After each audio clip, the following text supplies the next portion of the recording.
आज जो समझाने वाला हूं ना, ये बड़े बड़े ट्रेनर, बड़े बड़े फंड मैनेजर अपने पेड सेमिनार में, पेड लेक्चर्स में सिखाते हैं, जो आज मैं आपको फ्री में देने वाला हूं, फ्री में। और मुझे तो लगता है कि भैया यूट्यूब पे तो मुझे कहीं ऐसा कुछ कंटेंट नहीं मिला है जो आज आपको सिखाने वाला हूं।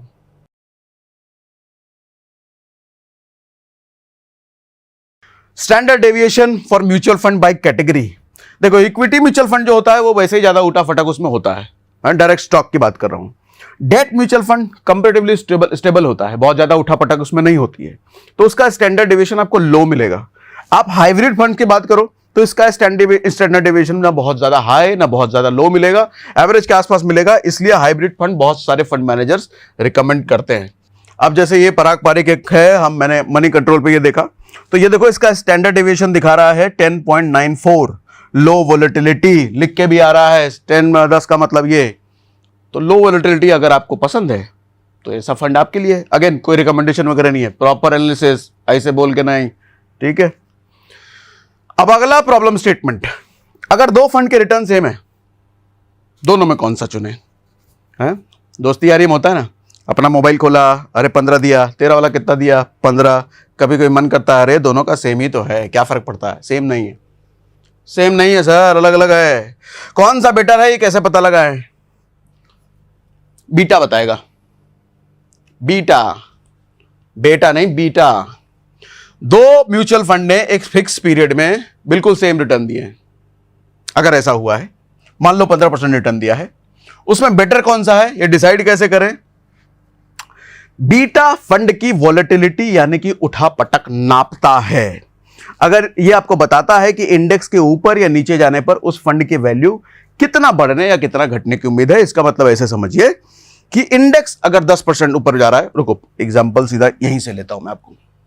बीटा अगर 1 है, बीटा अगर 1 है तो फंड बिल्कुल इंडेक्स के जैसे मूव करेगा। इंडेक्स जितना दे रहा है, जिस तरीके से भाग रहा है, उसी तरीके से फंड भी भागेगा। बीटा अगर 1 से ज्यादा है तो फंड वोलेटाइल है, इंडेक्स से ज्यादा बढ़ और ज्यादा गिर सकता है। मतलब आपका इंडेक्स फंड ने अगर 10% दिया और मार्केट अगर 2% ऊपर भागा है तो वो 10% पे भले ही है, हो सकता है, लेकिन आपका फंड 2% आगे तो 12% भाग जाए।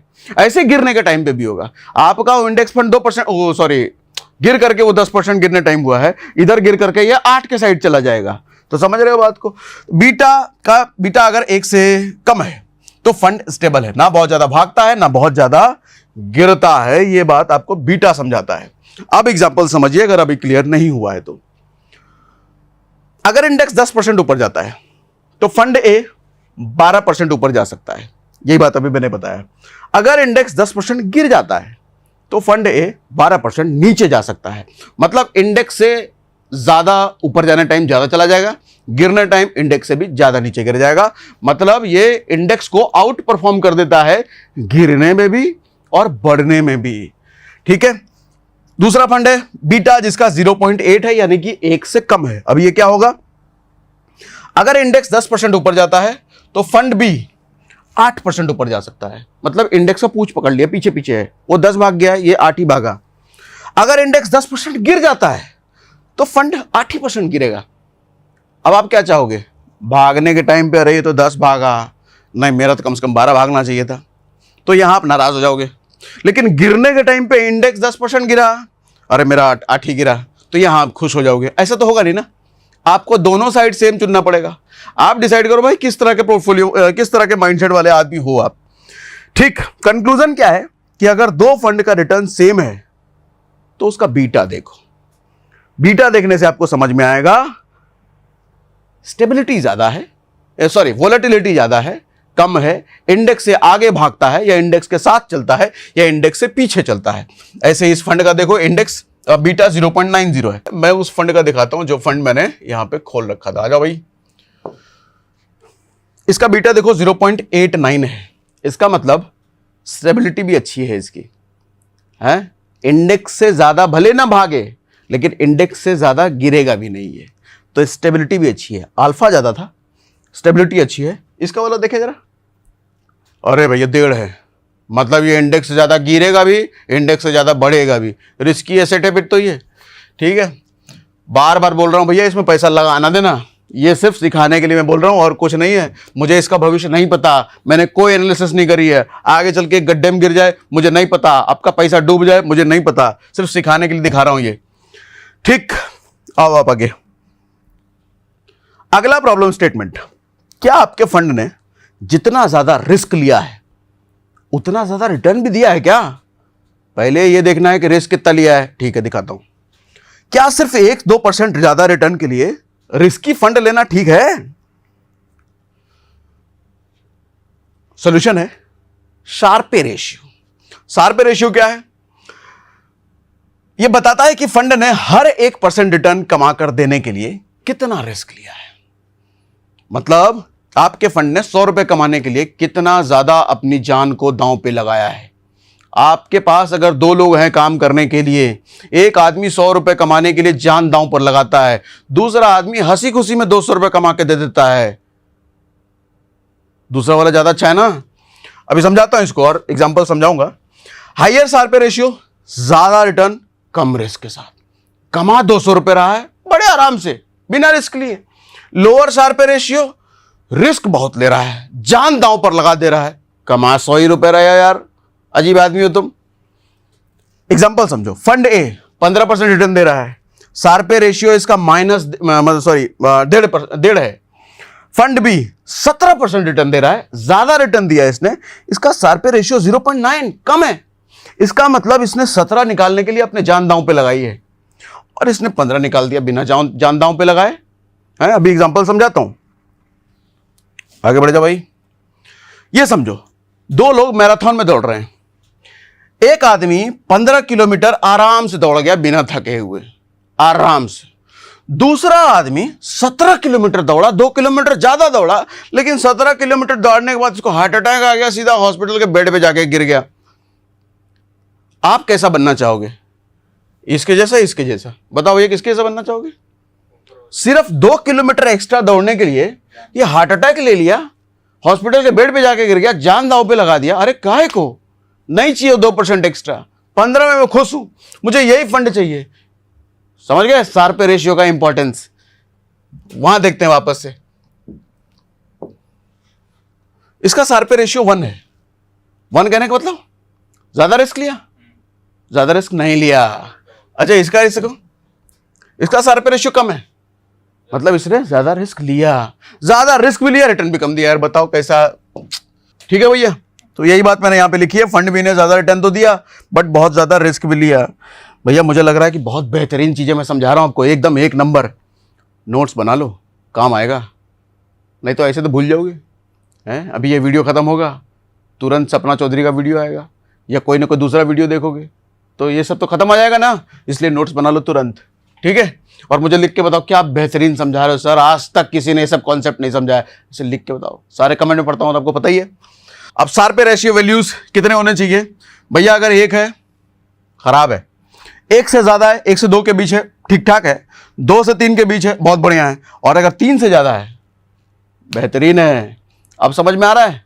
20% CAGR, 2 फंड ने बराबर दिया, इतनी सारी चीजें देखनी है चाचा, ऐसा ही नहीं देखना है, ठीक है? इन शॉर्ट शार्पे रेशियो जितना ज्यादा है उतना अच्छा है। ये नोट कर लेना है तो भूल जाओगे कौन ज्यादा अच्छा है कौन कम अच्छा है, ये लिखने की बात है। ऐसे ही फंड पिकर वेबसाइट पर मैंने देखा, ये सब डेटा आप एक्सप्लोर कर सकते हो। फंड पिकर, मनी कंट्रोल, ये सब चीजों पर आपको मिल जाएगा। कई सारे ब्रोकर ऐप भी देते हैं, वो वहां आपको दिखेगा ये सब। अगला प्रॉब्लम स्टेटमेंट है, क्या है फंड का ईयरली ट्रेंड, ज्यादा ऊपर या ज्यादा नीचे? क्या फंड ने डाउनसाइड वोलेटिलिटी को प्रॉपरली मैनेज किया है? अब समझो, इसको बोलते हैं शॉर्टेनी रेशियो। शॉर्टेनी रेशियो क्या होता है सर?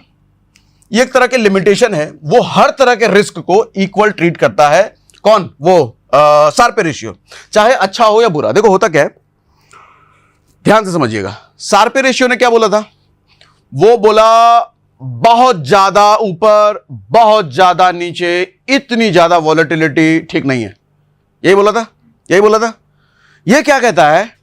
अरे बहुत ज्यादा नीचे ये खराब है, लेकिन बहुत ज्यादा ऊपर ये कैसे खराब हो गया? ये वन साइड को पकड़ रहा है। शार्पे रेशियो बोल रहा था 10% मार्केट ऊपर, 10% मार्केट नीचे, अरे बहुत ज्यादा रिस्क है, ये फंड ठीक नहीं है। ये क्या कहता है? 10% मार्केट नीचे, अरे फंड खराब है, लेकिन 10% मार्केट ऊपर अरे फंड बहुत बढ़िया है। ये कह रहा है पॉजिटिव होना, मार्केट का ज्यादा ऊपर भागना कैसे खराब है इसके अकॉर्डिंग।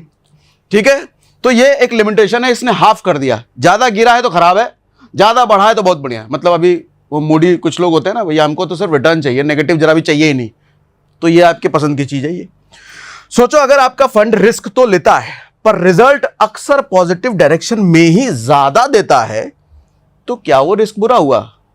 नहीं। अरे 15 किलोमीटर दौड़ने के लिए नॉर्मल तो दौड़ा, 17 के लिए जान गंवा दे, वो नहीं समझ आ रहा। लेकिन अगर 15 के बजाय 25 दे दे, ठीक है, 2-4 दिन रह लो हॉस्पिटल में, क्या दिक्कत है, उसके बाद निकल आना। ठीक है, रिस्क तभी डेंजरस होता है जब फंड नीचे गिरे, according to this concept. Loss का रिस्क वही असली रिस्क है, बहुत ज्यादा ऊपर जाना वो रिस्की नहीं है। अब इसका मतलब समझाता हूं एग्जाम्पल से। देखो फंड ए है, रिटर्न इसका 15% है 5 साल में, ट्रेंड इसका 4 साल ऊपर था और 1 साल नीचे था। मतलब अगर इसने 15% रिटर्न दिया है, कभी 11-12 ऐसा करके, मतलब ऊपर की तरफ ही जा रहा था 4 साल तक, 1 साल ये डाउन साइड नीचे की तरफ रहा। फंड बी जो 15% रिटर्न इसने भी दिया है, ये भी 5 साल में, 2 साल ये ऊपर था, 3 साल ये नीचे था। तो according to this concept more downward deviation, मतलब 3 साल भैया तुम नीचे ही थे, कहां पड़े हुए थे, काम धंधा काहे नहीं कर रहे थे, 2 ही साल ऊपर थे तुम।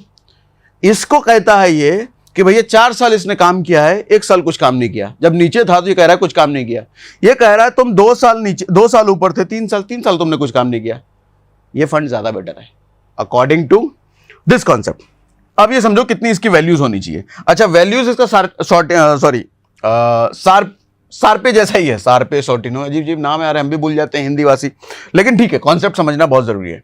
अब जैसे देखो एक एग्जांपल यहां पर लिया है मैंने, कहीं से स्क्रीनशॉट लिया कि 2 फंड हैं, दोनों 15% का रिटर्न दिए हैं, सारपे रेशियो 1.1, 1.2, 1.2 दोनों का है। तो यहां तक आपको देख के लगेगा दोनों फंड बिल्कुल सेम टू सेम है, लेकिन सॉर्टिनो रेशियो जब निकल के आया तो पता चला 1.8 था एक का 0.9 था। अरे ये फंड ज्यादा बेटर है।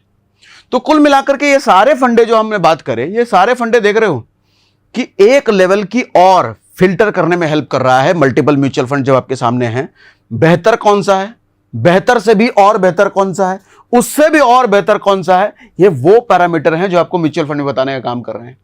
और म्यूचुअल फंड लंबे समय के लिए कर रहे हो तो जांच परख किए बिना करना ठीक नहीं है ना, इसलिए बहुत जरूरी है भैया।